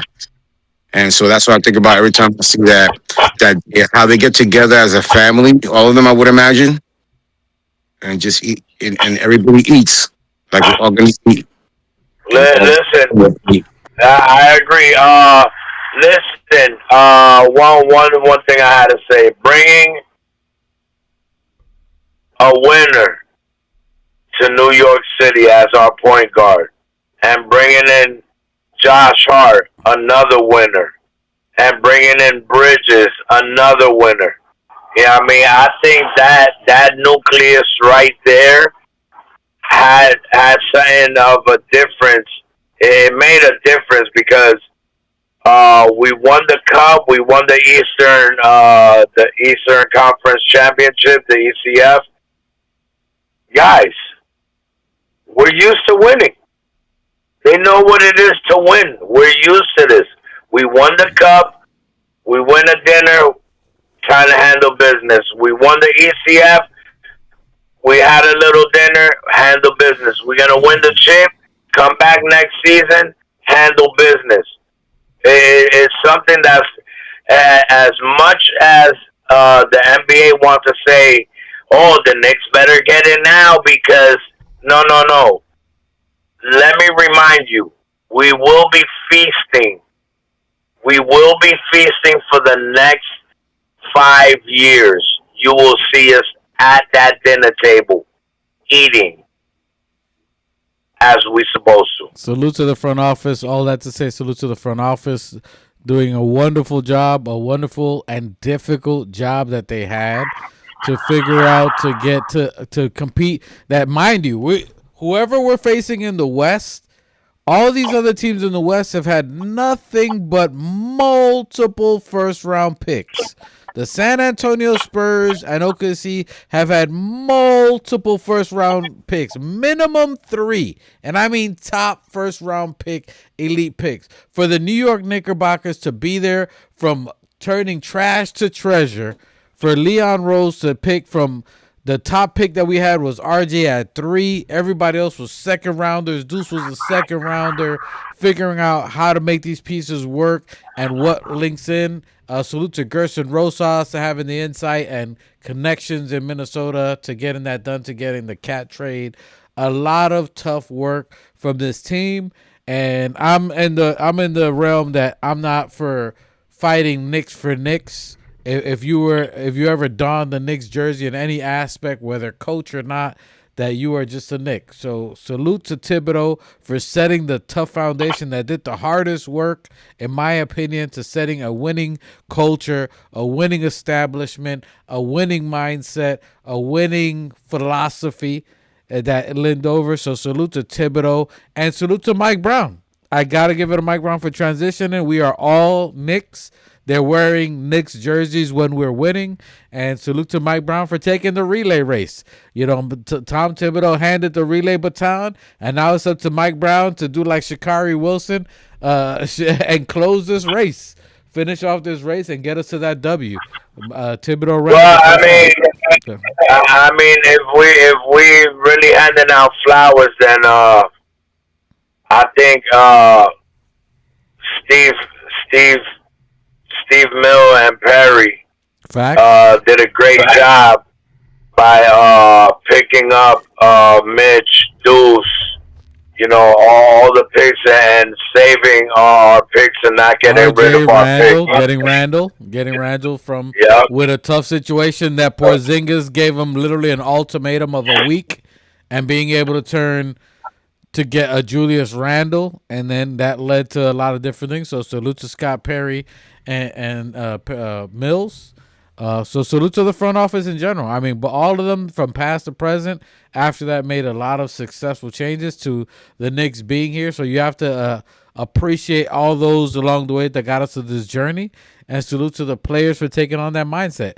They kept the Thibodeau mindset in the beginning as far as one game at a time, not too high, not too low, and learning the new philosophies from the team. Hey, salute to the coach and assistant. It's a wonderful journey. That's what I was saying before. People like, you can want a chip. Just winning a chip is not telling the whole story. I was telling my son as well. My son's just starting to get into basketball the last couple of years. I've been watching basketball since he was little, and now he's seeing it. And I was like, listen, it's not about the end goal. It's about the journey. Yes, we want a chip. We've been waiting 52 years about a chip, but that journey, you're going to remember the 9-game slide we went in. You're going to remember Rick Brunson telling him, pass the fucking ball. You're going to remember Mitchell Robinson breaking his pinky. You're going to remember all these that led to this wonderful ride that gets us to where we're at. It's about the journey. The bandwagon's closed. All the people buying new hats, we see you. Nonetheless, we are ecstatic for this team, this organization, from Dolan on down. You got to be proud. And when you got all the notorious haters, minus Game On Dreams, and minus him. Game On Dreams. That nigga be having Game On Dreams. Yo, what a fact. Hey, minus him, everybody else is giving props. So salute to those who are humble enough to Shaq, again, other organizations want to say it. Listen, it's our time. But I love the fact that the New York Knicks are not satisfied. I love the fact that we got the mindset to know that, you know what? We had that 9-game layoff. We chilled mad hard. That shit did not work. We came in. We needed an overtime win. I ain't like that. I didn't like how that went down. I wanted to be more sharper, more ready, and focused. And salute to them for being ready. I like that. I think. If Mike Brown was smart, he'll have a good full practice 2 days before to keep him sharp. I would have did it like I would have prepared. Practice like if we were playing OKC, and then take a day off, and then prepare another practice as if we're playing the Spurs. Yeah, I mean, just to stay on the sharp edge. Listen, more than likely, more than likely with them is like, as soon as we celebrated, chill, like you said, Dolan got the tab. Get whatever y'all want. It's on Dolan tonight. Order whatever y'all want for the families. Everybody get a gift. We chill. We celebrate that one night. We fly back home. Y'all rest for 2 or 3 days. Tomorrow, if I'm the Knicks, I'm probably having a watch party at the facility. We having a watch party. Let's see who we're gonna be playing. You know what I'm saying? Hey, yeah. Hey, I overheard something, and I think it might be true. What's that? We're re-signing Mitch and we're re-signing Shamit for 2 years. I mean, that's what they're saying out there because people look. It's a contract year for all of them for Shamit, Mitchell Robinson, and Deuce. And if these are your championship pieces, if you got Shamit who kept us in the game, got us into the overtime win, game 1, got us out of that closing game in the fourth, game 4, and then you're gonna have Deuce who hit 7 3-pointers in a game in Philly that kept us alive there. Then you got Jose. You know what I'm saying? Like it's a thing you got to do, and that's what I'm saying. I think Cat's gonna take a cut. I think Cat takes a cut and be like, you know what? Fuck it, pay my guy. I'll take $10 million less so you can give it to a guy that's playing with a broken pinky. You know what I'm saying? Him and Deuce that have come saved us. I'm good. Let them be good. Let us get these next couple of chips for the next 3 or 4 years. I think Cat takes. I think so too. I think Jalen Brunson set a good standard with taking a cut. A cut. Yeah, I mean, if it wasn't for Jalen Brunson taking $100 and something $million cut, 150 instead of 250. This is what true players do, especially for someone that grew up in this city. And like, not just players, winners. Winners. He knew the sacrifice that he had to take in order to build the team that he needed to take him on the journey where he wants to go and where he is going. So, you know, shout out to Jalen Brunson. Shout out to Rick Brunson for raising a good man, for being a good father, a good coach, and definitely, if it wasn't for Rick Brunson, I don't think we have the New York Knicks that we have today. So hashtag dads matter. Hashtag dads matter. Word. Shout out to Rick Brunson. Big shout out to Rick Brunson. Salute to all the dads out there. We appreciate you guys. You guys matter. Any dad, any minute, any second, any conversation you have with your child, no matter what time of the day, even if it's a text, a call, everything matters. You impact their lives. We appreciate all you guys. Salute to my brother. Salute to Machete. Great dads. Appreciate you guys. Hey, that's all that matters. Salute to the impact. Listen, we are ecstatic. We're giving out flowers. We're in a different place for the New York Knickerbockers. Salute to the fan base. A well-deserved many years. 27 just for the salute to the fan base. You guys deserve this. Many years of patiently waiting, sticking with your team thick and thin, selling out the Garden with 17 wins. Yo, shout out to Tracy Morgan. This nigga was mad emotional. Shout out to everybody that was there in the game. Yeah, I mean, shout out to the ex-Knicks, to the veteran Knicks players, Patrick Ewing, Spreewell, Starberry, Allen Houston, Starberry, Tim Thomas, LJ, Tim Thomas, all of us, Canby, everybody, fucking Frazier, everybody. I mean, Dolan is the man. You can't look at another organization, no matter what sport it is, soccer, football, anything, that you see where an owner brings back, you know, his players and shows love.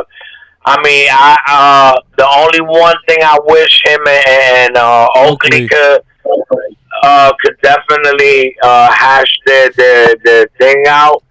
But I think they said Oakley was there at the Cleveland game. I mean, hopefully they work it out. I think we gotta just. But shout out, regardless to whom or what, shout out to Dolan. He has a big heart. You can see he's giving tickets away. He has all his old players. He takes care of everybody. I mean, from head to toe, man. I mean, huge. Shit. Listen, that's huge for him to bring back Spreewell. That Spreewell, after they traded him, was just playing games like this, hitting shots at him after they traded him, giving him the fuck you. in the game, mid game, like yo, and still hire this dude. That I mean, that's something to say, bro. You know, especially that player. Well, I mean, Spree and Houston did take us to the 1999. Yeah, they took us to the last ECF. So you gotta have no matter how many middle fingers he put up after, he got us to where we needed to go. No, but that's what I'm saying. For someone be like, yo, someone telling you fuck you, giving you the finger, and you be like, you know what, I'm gonna hire you back. Come on. You know what I'm saying? That takes a lot as a man. That's a lot. You know what I'm saying? That's the tough one. Oh yeah, fuck me. Oh yeah, I'll show you. Fuck me. You know what I'm saying? Yeah. Well, I mean, is that Spreewell was really hurt because I mean, whoever becomes a Knick, it's really hard to take that jersey off, man, and wear another jersey. So I could side with Spreewell. A lot of our ex-Knicks players that have come and went. They went to another It's city. as heavy as it is. It's heavy to take it off as well. Yeah, listen. When you go to another fan base, when you go to another fan base and they ain't cheering that hard and it's empty, no one's saying "dude." It's a whole different thing. Or you go to another team and they're yelling out for the Knicks. Yeah, I mean, in your own home, it's Ask Donovan Mitchell. kind of Ask Donovan Mitchell. yeah. Ask Donnie. Ask little Donnie. Little Donnie ain't liking that. He was like, it sucks. It sucks. Yeah. Ask Philadelphia. Yeah, we've been packing niggas up. We've been showing niggas dead bodies. You know what I mean? You want to see a dead body? You want to see a dead body? Yeah, they all there. Center court. Hawks, Cleveland Cavs. Listen, we're breaking up teams. This team is not only, which is that's the best part about this. That's the best part about the season that I'm enjoying the most. That not only not only is it redemption after 27 years of people been talking shit. Salute to Johnny Harris. People were talking shit. People were talking shit about. Oh my God. People were talking shit and the trash can and all this. Knicks ain't never gonna win nothing. And then to be winning in historic fashion is so justifiable. It's just on that alone. Us winning historically is such a beautiful thing. It's the ultimate I told you so. My nigga, I've been getting phone calls from every person I know. Like, damn, nigga, yo. Y'all doing it. Y'all doing it, yeah. Yo, they trying to get ahead of the the asshole that I'm gonna be. They're trying to get ahead of the spring ball. Don't call me bragging about the Knicks. How y'all doing it now? No, nigga, no. I'm still gonna be that dickhead as soon as we raise that trophy. Hey, it's gonna be unstoppable. Yo, they try to avoid the fuck you, you're cool, fuck you. Nah, you still getting it, son. You still getting it. Don't call me trying to cop deuces, trying to brag on my team, and y'all looking really. Nah, I ain't trying to hear that shit, yo. I'm trying to jump aboard of this locomotive, man. Don't do it. You're gonna be under the train. You're gonna be under the train, smashed up in a piece. Oh, it is what it is. What it wasn't. Yo, tell them niggas, yo. 1 foot in, 1 foot out. Fuck out of here. Fuck out of here. Hey, fuck out of here. My cousin, yo, he keeps doing those songs. I'm gonna tell y'all niggas don't show us the running back, the odd couples, all the motherfuckers. Stephen A's, fuck out of here. Hey, listen. Fuck out of here. Listen, listen, you can apologize, but that don't get you in the good graces. We'll accept the apology, but that don't get you in the good graces. We always said that we're gonna win. We always said that we're gonna win. Fuck out of here. Listen. Yo, we can forgive, but we don't forget. Listen, the only way we accept apologies is down on their knees. Slim chance for you to succeed. You follow, I lead. Warn and take heed. Anyway, that's bars. Anyway, nonetheless, you come back with blunts and brews. That's it. Blunts and beers is the only way we accept apologies. Blunts and beers. And even then, it's possibly. Super excited about our team. We're going to find out tomorrow. We are going to have a show on Sunday. So we're going to see who the op actually is. We're going to find out on that Saturday. Is it the San Antonio Spurs with the alien? Or is it O'Gazy and the Floposaurus Rex? So we're going to see who it is. OGA. Yo, what was SG Gay? What was SG Gay wearing in that basketball training? Was he wearing a fucking bra? A sports bra. That nigga was wearing a sports bra. Yo, if you don't get these gay ass niggas the fuck up out of here, yo, son. Hey, not only that. Not only that. Before the game, he came in with a black leather skirt and black leather high boots. Yo, son. All I know, niggas better not be playing no weird ass defense. Cause yo, hands is gonna be flying. Tell me you ain't seen him. Come on, I'll beat him up. You ain't seen him on his back. He's behind me. Hey, we'll put Josh Hart on. We'll put Josh Hart on here. Okay, USA. Get him.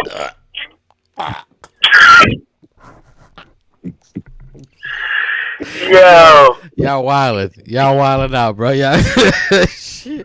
Pause.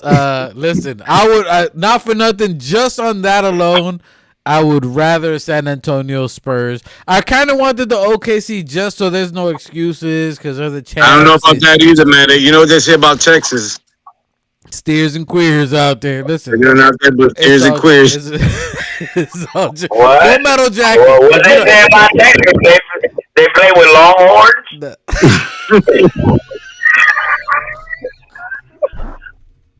I don't know. I'm asking. Do they play with Longhorns? It's a Full Metal Jacket quote. It says, ain't nothing come out of Texas but steers and queers. And it's just we don't hate anybody. It's all love. It's just a movie reference. Yeah, I'm trying to figure out what kind of pack I'm about to roll. Should I roll up a OKC pack, a Spurs pack, or should I just? Bro, I was thinking Alien pack. The Alien pack. Listen, the Alien Mints. Roll up some Alien Mints. Yo, listen. I say the Spurs and OKC should team up together and play us. And still lose by 20. I think they'd be like, yo, forget Game 7. Let's just come together and play the Knicks. Pause. Listen, I don't want to play. I'm not too fancy on playing Taste the Rainbow. I don't want to see, colorful. Yeah. I fuck with Wimby. Wimby's like he want to go for that evil villain. Pause, nigga. Pause. No, but in all seriousness, no. I was watching the interview, the post interview after they had lost SGA, and he seemed like a really serious kid, because I went there with a mentality, he's goofy and stuff, but actually really a poised. He seemed like a poised kid, didn't sound stupid. They asked him good question. He stopped, thought about it, and answered and stuff like that. He gave a good question. He didn't seem Kamasi to me. It's just surprising. You never know. It's just the way the kids act these days that they're just very ambiguous. No. They're with the way they are, but it is what it is. We're not from that era. It looks very suspect to us. But when I saw him in the interview earlier, it seemed like a very poised, intelligent young man that he had to get his shit together to win this game tomorrow. Or tonight. Yeah, I saw when I was watching the game. When I was watching the game, I saw him. He had the team in a huddle and barking orders at niggas. Yeah, I mean, so Was he barking orders like a pit bull or like a poodle? Nah. He was really getting after niggas. Like, I mean, it took Jalen Brunson all these years to become a vocal leader. So to be in the league 3 years and be vocal like that, it shows leadership quality. Nah, he's got it. He's got it. He's definitely got the tenacity, the skills, the ability. Still a little young, but I think now's our time to go. I think now's our time to get it. Doesn't matter who we play tomorrow. Sunday we'll be talking about who we actually win. I think it's gonna be the Spurs. I don't know. Something happened in that last game, Game 6, that kind of broke the spirit of OKC. If you look at that game and look when OKC was losing, if you look at SGA's face, it looked like Cleveland Cavaliers with the last 2 minutes left when the Knicks played them. It looked like it looked like his soul was. I mean, I think if the refs were playing on the up and up, I think Spurs take OKC all day. I think OKC has a lot of help from the refs, and to the point where everybody at OKC was yelling out flopping by. Everybody at San Antonio was calling out flopping. To the point where the refs were calling more calls for San Antonio just to balance it out.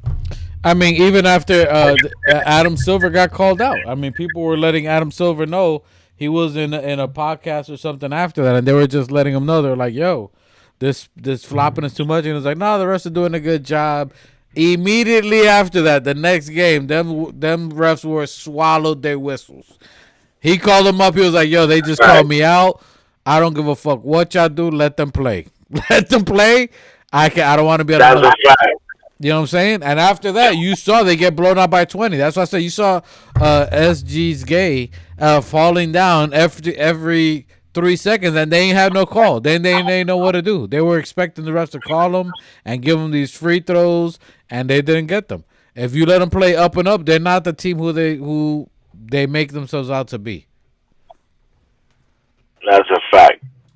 So I don't know. I'm excited for the team tomorrow. I mean, you say Shy, you say Shay, you say SG gay. Was the game playing away in their OKC or in San Antonio after that? By them not making calls, it was the advantage San Antonio because San Antonio was playing great defense. They're getting steals. Well, they were playing in OKC. Were they playing in OKC? My question. No, they were playing in San Antonio. They were playing in San Antonio. So then, really, the refs' favorite. Then after that, really, it doesn't mean anything because then if they were playing in San Antonio and the refs weren't making calls against San Antonio, favorite San Antonio. No, because I think the Spurs went to the foul line. I think they said like 20 something times, and OKC only went like 16. That was the first. Something to that fact. Yo, man, fuck this shit. This ain't your fucking Spurs and OKC podcast. I'm worried about my fucking Knicks and what they need to do. And what they fucking need to do right now is fucking practice their free throws. Yo, Mitch better be out there with his broken pinkies practicing free throws. Yo, you ain't gonna give him a break? He got a broken pinky. He can't get no break. Nah, fuck that shit. It's the pinky, bro. You're gonna talk about. You're not gonna make. You're not gonna be on the verge to make. Well, Hartenstein went away and made kind of money because over a pinky. You better be out there. You better be out there getting points. That nigga out there. Wait a minute. You're playing for your family. You're playing for your family. You're playing for your future. You're playing for your money. Right? And playing for the championship. That nigga out there right now doing the grandma shot.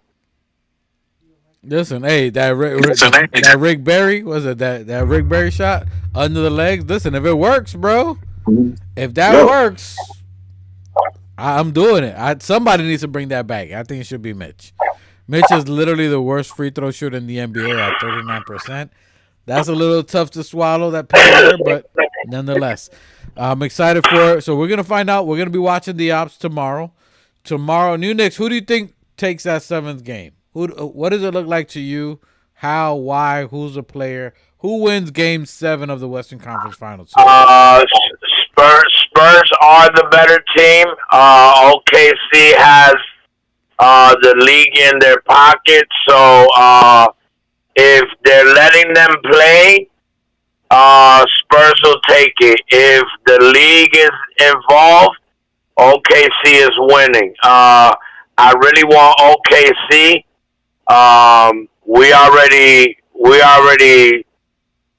We own the Spurs, so that's not even a question. Yeah, I mean, we beat them in the cup. We beat them, I think, 3 times this year in regular season, so I'm not really worried about them. I just don't want no naysayers. I don't want no kind of asterisks next to this chip. I don't want them like LeBron and his bubble chip. I don't want no asterisks. Yeah, I mean, I want to go through number one, and as a matter of fact, I want to play OKC and let them get Wemby. Borrow for Yeah, ball Wemby for this. They can ball Wemby, and I'll play OKC. OKC and Wemby. Yeah. Machete, out of these two, your thoughts on that, Machete? Yeah, I don't care who we go against. Whoever it is, they're going to be hitting their free throws. They're going to be trying to out-rebounding us. They're going to try to out-rebound us offensively, defensively. And so we got to worry about hitting our free throws and getting our 50-50 balls and getting our rebounds, our offensive and defensive rebounds. We need to concentrate on the basics. We need to out-rebound them and do all that good shit. Everything, bro. And then it'll all fall into place. Because in the end, that's all it's gonna. Because they're gonna try to outdo us in every aspect, And so if the refs are gonna make the calls or not, we it doesn't matter. We need to focus on what we do and make our plays and stay healthy. And stay healthy because that's the most important thing. Because if any of us, we're blessed right now. That right now he has an injured finger. Josh Hart has a injured finger. And that isn't anything worse. We just came off of OG's hamstring. So we need to worry about we're rested and we're healed. And so we're going to go in there stronger. And hopefully nobody gets hurt. Right? And that nobody gets injured. Because this is what we need to. This is the most important thing. That and practicing our effort free throw. Because when we get to the line, actually the only thing that's going to matter because we're still going to blow them away. Listen. Well, what I say... I don't care who it is. Listen, the only thing we need to do is play aggressive defense and aggressive offense. Everything else will take care of itself. The Knicks do. If we play the Fiverado, it leads to easy offense. Great defense leads to easy offense. Easy offense leads to easy points. So we need as much easy points as we can get. And that's what we've been saying the last half of the year to what my brother's saying. The Knicks do. That's the slogan we came up here at TOF. The Knicks do, D-O. Defense to offense to what my brother's saying. Our defense will predict our offense, and that's going to get us to off and running, fast pace, fast breaks, getting turnovers off the other team. I think no matter what team it is, whether it's OKC, whether it's San Antonio Spurs, ball movement is the number one key. Trusting the pass, trusting your teammate, and that alone is going to get us to whatever it is. I think if we go against San Antonio, I think they're a great young team, but that young team is the part that we're looking at. Their youth and inexperience, that I think our depth will take over it, whether we face a San Antonio. They got good players, Ron Harper. They got good young players, but our experience will take over against San Antonio. OKC is our depth. Hartenstein was giving fucking Wemby problems. Could you imagine what Mitch is gonna do? Could you imagine who's he gonna stick? Like he's gonna have to stay out on Cat. Yeah, I mean, bro, we got 5. We got a whole squad, bro. I'm not worried about 2 or 3 players. Mind you, these guys have our leftovers. All the remaining teams have our leftovers. San Antonio Spurs, got our leftover. The center they got. the tall white kid in San Antonio. That's our leftover. That was our old player that we've had that we gave you guys. Cornette, Luke Cornette. They got Luke Cornette. They got Isaiah Hartenstein for OKC. That was our leftovers. We gave you guys the extras that we had, our leftovers, and that's still. We drafted Cornette. We drafted Cornette. He was out there in the Porzingis time frame. The Luke Yeah, Cornette. I think we drafted him, and then I don't know if it was the same year or the year after. Nah, he was with Porzingis. He was backing him up at that time we were starting him. Yeah, he was a backup. Yeah, he was like a backup. Nonetheless, it doesn't matter who we play. I think the Knickerbockers are ready. I think the fact that which tells you what a good player these are good products that we've had. They know what it's like to play at MSG. That's probably something that they may have in their to their advantage, is that we play former players that they played against the Knicks. Even when Cornette was in Boston and he played against Boston, he knows how to handle us. He knows what this is about. He's dealt with the Leon Roses and the Scott Perrys, because he came from that. They know that they may have that advantage when it comes to MSG. Hold on a second. But other than that, I mean, they both of them have championships, right? So we need to do the same over here on our side, but we need to get our free throws down, and we need to out-rebound motherfuckers, because Hartenstein's going to come in there and try to kill us regardless, But they cannot rebound us. You got Cat, who leads the league in the NBA in rebounds. You got Mitchell Robinson with a broken finger, not the other best rebounding center of the entire NBA. You got Josh Hart, who rebounds. You got OG, who that's his new thing now, rebounding. That is one thing that we have. I'm pretty sure they're focused on that. New Knicks, your thoughts? You were saying you were jumping in. I forgot what the fuck I was gonna say, but fuck these niggas. Ain't nobody scared of none of these bitch ass niggas.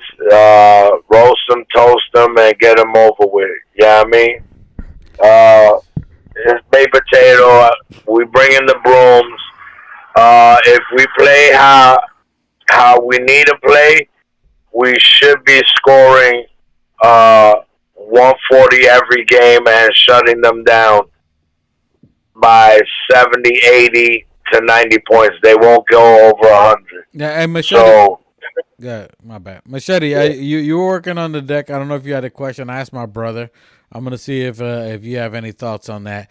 Do you think that this the players being snubbed in any way gives them extra motivation? So Jalen Brunson not being named All NBA first team, Cat not being All NBA at all, OG Anunoby all. You think that? Didn't OG say something?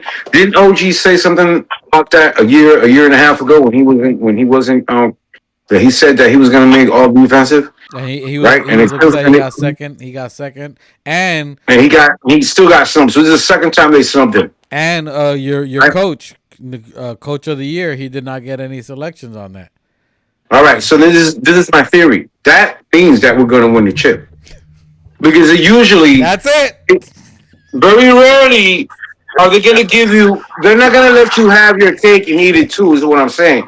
You rarely win the coach of the year and then end up winning the chip, right? You really are going to get all those accolades and they're going to give it a chip? Nah, man, they're going to spread the love. They're going to give it to somebody else, but they're going to give us a chip.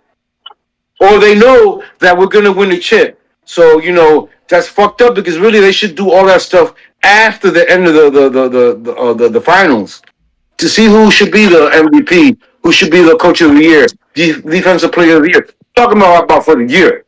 That's not really before the finals is really not the end of the year. After the finals is the end of the year. No. Well, I mean, I think they should have it. Not even for me. End of the year. Hold on, time out. For me, the end of the year, and I think we had this discussion, or the end of the last season, the beginning of this season. That for me, the end of the season, it really doesn't end till after the summer. Not before the first practice, before the first pregame, summer game. Too much confusion. It's too much time and too much confusion, Mike. First of all those regular season awards and trophies should be handed out at the end of the regular season. After like bringing in that mix during the playoffs, it just brings confusion because now look, SGA won the MVP and he's getting demolished. So now if you're bringing up these awards during the playoffs, it doesn't look good on the person that got the award. SGA just got the MVP. He's looking like shit right now. Yeah, he's been struggling the whole series. The whole series he's been struggling. You ain't see Brunson struggle, not any series. Jalen Brunson has been averaging 30 every series. It don't matter who was guarding him, and they threw everybody at him. Dyson Daniels. Which is why it should be done after the draft. Yeah, but that's regular season. That's regular season. This is playoffs. Now it's a different beast. Listen, I don't mind it. I think that gives them more fuel, more reason for them to be like, oh yeah, you're better than me. Let's see. Let's talk about it. It should be done after the end of the finals. At the end of the finals, it should like take a day or two. Everybody, they decide who is the MVP. Bless you. Amen. Somebody's talking the truth. You know, the Russians say when you sneeze after something, that is a fact. Dropping bars. Machete dropping bars out here. That we're gonna win the finals, right? There you go. Amen.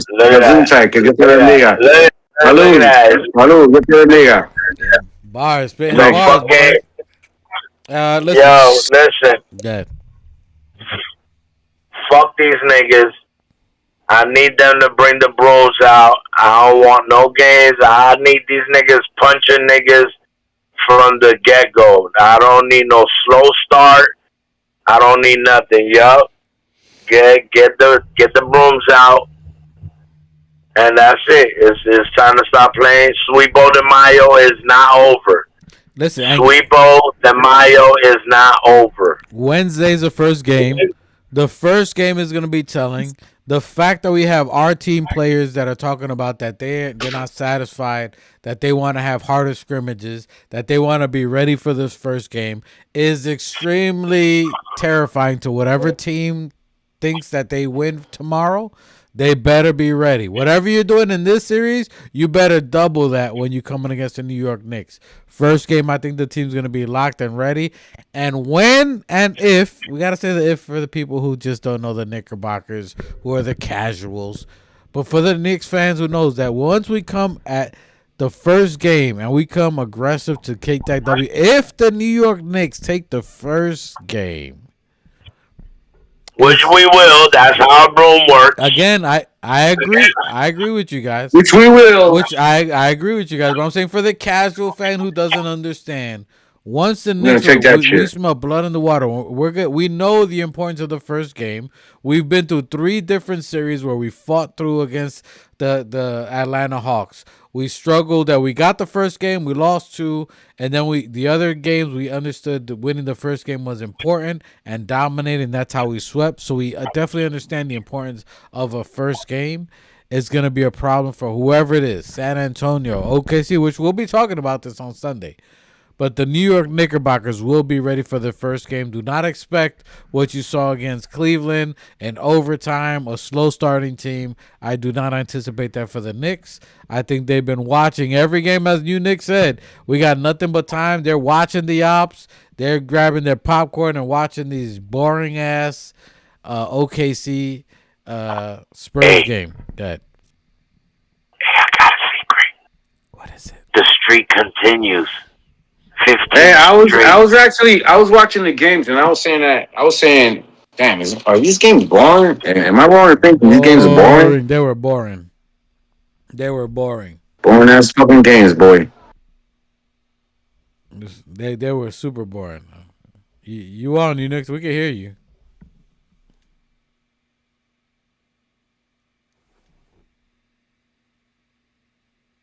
Picture portrait. I don't know what you're saying now. I think he froze. We see you sideways. We see you sideways now. Okay, so for me, I don't care who wins the game. I do think it will be San Antonio. However, it doesn't matter. If it's a San Antonio thing, I think we dominate San Antonio because their depth is not great. They're relying too heavily on a lot of rookies. I can't hear you, but you're not on mute. I don't know why. I hear you. There you go. Come back. Anyway, the San Antonio Spurs, I'm not too scared of them. I'm not scared in any way. But for San Antonio Spurs, I think they're heavy on their top 5. I think their depth is a little suspect. They got pretty good players, but not great. It took Champagne's 10 3-pointers to beat us in the regular season. I don't see that happening for 4 games. So for San Antonio, I think our depth overwhelms them. And then I think us versus OKC is going to be a team, a series of depth. They're probably one of the best, deepest teams as far as their depth, averaging like 40 points per game. Our key to winning against OKC is let Shea get whatever he wants. Let Shea win and stopping the others. If you stop the others in OKC, that's the key to win. Let Shea get 50 if he wants to. Let him get to the free throw line. If you stop him from getting the others involved, that kills everything. That kills their momentum. That kills their drive, their excitement for playing. He usually likes playing off the other players. You let Shea Gilgeous beat you. Let him beat you with every play. You stop everyone else from playing, and then that's how you beat OKC. San Antonio, once we get to our depth, I think that kills them. They're relying too much on their young stars, and I think that's going to be not enough for them. They don't have enough. We got too much talented players. No matter what, the New York Knickerbockers win the 4 W's that we're looking for to win the finals and to be ready for this parade. Machete, any final thoughts for you before we see the Ops tomorrow on us versus OKC, us versus San Antonio Spurs? Any final thoughts on that? Yeah, like I said, I just want the guys to practice their free throws and try to out rebound everybody and try to have a high assist going into these games. This first game especially, we need to take it. It's going to be really, really important. We'll see. The guys realize that they learned from the last time that they can't start the game with low energy. They really have to try to be a high octane team. And they realize that. I don't think they're going to let it happen. They're going to be rested. And whoever it is we play, I don't care, man. As long as we're, like I said, practicing our free throws, especially Mitch Robb with his finger. I ain't worried about him. Like somebody said, we got Siwara. We got Sohan. We got Diawara and Sohan. We could play either one of those guys in there, So we got plenty. We're a little more deeper than either OKC or the Spurs. So that's what the whole point of Mike Brown playing these guys, these garbage minutes, the Kodiks, the Diawaras, the Sohans. The Hook Parties. The Hook Parties. The Hook Parties. We have Alvarado. We're good. We're stacked, dude. We're stacked. So I ain't worried about it. We just need to do what we need to do, and let's go Knicks. Let's go Knicks. I'm feeling that. I like where you're going with that. Listen, the Knicks depth is something that is the most slept on. That was our issue last year. We didn't have depth this year. We have plenty of depth. Whether it's Jordan Clarkson coming and being ready to play. Whether it's Jordan Clarkson, shouts out to Jordan Clarkson. Whether it's the freaking Filipino ready to get some fucking buckets. Hey, salute to Grandma, the Grandma Filipino. She got a dope Instagram. She's hilarious. Salute to Grandma Filipino. I forgot her handle, but she's out there. She's funny as shit. Salute to Jordan Clarkson. Then you got the freaking Rican Jose GTA Grand Theft Alvarado, a defender, a menace, someone who scored 7 3-pointers in our game. You got to watch out for him. He's going to press on whether it's Caruso, whether it's on any of whoever they have in OKC. We got them locked down. You got Deuce. You got Shamit. Listen, we're excited. We're ready. We're rested. We're looking. There's still blood in the water. We sense it, and we're ready for that. I'm ready for that W. We're going to be back Sunday, 5 p.m. Fridays and Sundays usually when we do our podcast. You got a little bit later version today. Sunday, 5 p.m. By Sunday when we're doing our conversation, Machete, we're going to know who the opt is. We're going to be watching the opt, see who it is. Machete. Don't matter. It don't matter who it is. It doesn't matter. It doesn't matter who it is, but we will be talking about it on Sunday. See who it is on Sunday. It doesn't matter. Shouts out to New Nick. Shouts out to the chat. Everybody, please like, subscribe. The Organic Fanatics. We're here. We've been saying it all year. You know what it is. Giving you what you want. Let's go. Brooklyn, Queens, and the Bronx. Manhattan, Queens, what you want? We want the Knicks. The Knicks. We want the Knicks. You heard it. Brooklyn, POF, baby. the Bronx, Organic Fanatics. Manhattan, Queens, You heard what it here you first. want? We want the Knicks. We the want the Knicks. Knicks. Oh, We yeah. want the We Knicks. want the Knicks. That's what it is. Let's go, Knicks. Salute to the front office. Salute to Dolan. Salute to Leon, Worldwide West, Brock Allard, Gerson Rosas, all the front office. Salute to the prior regime prior to that. Word That up. got it going. Salute to the Knicks players for having that mentality, that focus, that foresight to be ready and be ready to go. We appreciate you guys. Salute to the fan base. Rim Who's rocking, been shot waiting. blocking. No, we are not stopping. Aiming at that chip with the bullseye on the target. These guys on there. Hey, Mhm. listen to the New Year Knicks anthem. We play it every time. I got one going there. That's right. Too, but We'll listen be to the there. Knicks. Salute to you guys. Let's go Knicks. Let's get this W. We'll catch you guys Sunday at 5 p.m. Look, just when I was doing outro. What do we know for? World's longest outros. New Knicks. Your outro. Final thoughts. You heard the Spurs. anthem. OKC. Final thoughts before we find out who the op is on Sunday. Yo, shout out to my nigga Black. Free my nigga Black. Free Black. Free Black. Shouts out to Black. Alright. He gave a shout out to y'all boys Hey, that's that was popping. Free Black. That's my guy. Baton Bro, Rouge Black, what's Bully. up, bro? The Baton Rouge Bully. We see you. You heard. Yo, fucking fuck OK Zesty. Fuck fuck the Spurs. We not scared of anybody. Y'all could start signing up a new contract. Take Wimby on your team and bring him along. He can get an ass whipping too. Brooms is out. We sweeping it 4. Ain't no extra ifs, ands, buts about it. Ain't no gentleman shit. Ain't no Knicks in 6, 7. Brooms out. History is being made. 15 straight. The win streak stays alive. And fuck who don't believe. Listen, you heard what he said. You heard what he said. We're going for 15 straight. There's only one other team. There's only one other team that did that. But other than that, that's going to be us at the top of that mountain. Just like all the historical facts. We are going to shock the world. We are going to shock the world. Fuck the naysayers. Fuck the doubters. It don't matter as long as you believe. You know what it is.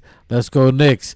Hey, to mix, let's salute to all the everybody who's against us. We see you. You heard? We out of here. Let's go Knicks. Fuck the rest. We out of here. Nick. You heard? Yeah. New York City. New York. Good shit, fellas.